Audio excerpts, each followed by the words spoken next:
Careful, a familiar voice said. Grover was leaning against the porch railing, looking like he hadn't slept in a week. Under one arm, he cradled a shoebox. He was wearing blue jeans, Converse high tops, and a bright orange t-shirt that said Camp Half-Blood. Just plain old Grover, not the goat boy. So, maybe I'd had a nightmare.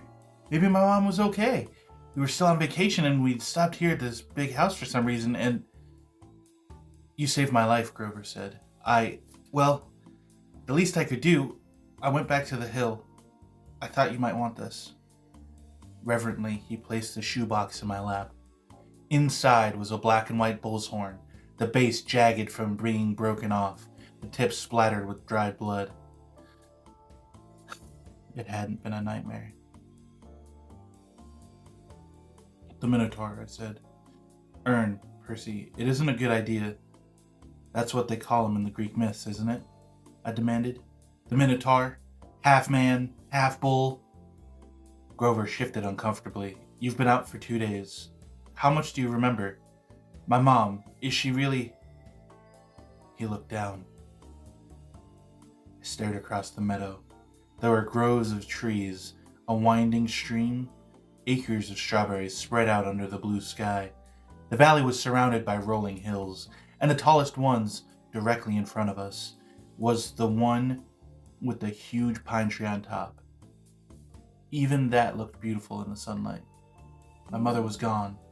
The whole world should be black and cold. Nothing should look beautiful.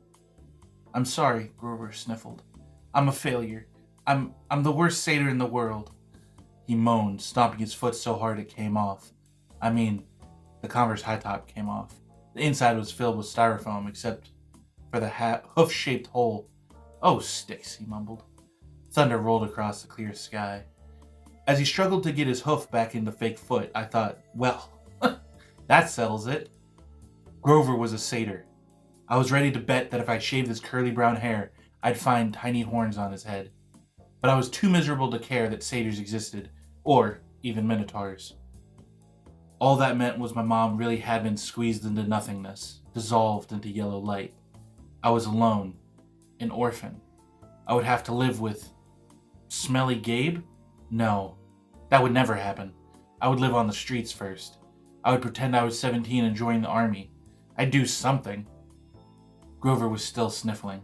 The poor kid, poor goat, satyr, whatever, looked as if he expected to be hit. I said, It wasn't your fault. Yes, it was. I was supposed to protect you. Did my mother ask you to protect me? No, but that's my job. I'm a keeper, at least I was. But why? I suddenly felt dizzy, my vision swimming. Don't strain yourself, Grover said. Here. He helped me hold my glass and put the straw to my lips. I recoiled at the taste, because I was expecting apple juice. It wasn't that at all. It was chocolate chip cookies. Liquid cookies. And not just any cookies, my mom's homemade blue chocolate chip cookies, buttery and hot with the chips still melting. Drinking it, my whole body felt warm and good, full of energy. My grief didn't go away, but I felt as if my mom had just brushed her hand against my cheek, given me a cookie the way she used to when I was small, and told me everything was going to be okay. Before I knew it, I drained the glass. I stared into it, sure I'd just had a warm drink, but the ice cubes hadn't even melted. Was it good? Grover asked. I nodded. What did it taste like? He sounded so wistful. I felt guilty. Sorry, I said. I should have let you taste. His eyes got wide. No, that's not what I meant. I just wondered. Chocolate chip cookies, I said.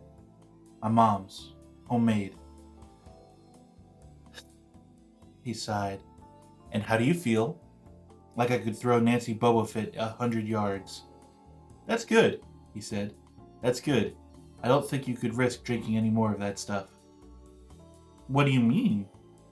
He took the empty glass from me gingerly, as if it were dynamite, and set it back on the table. Come on. Chiron and Mr. D are waiting.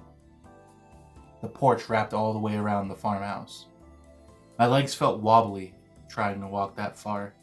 Grover offered to carry the Minotaur horn, but I held on to it. I'd paid for that souvenir the hard way. I wasn't going to let it go. As we came around the opposite end of the house, I caught my breath.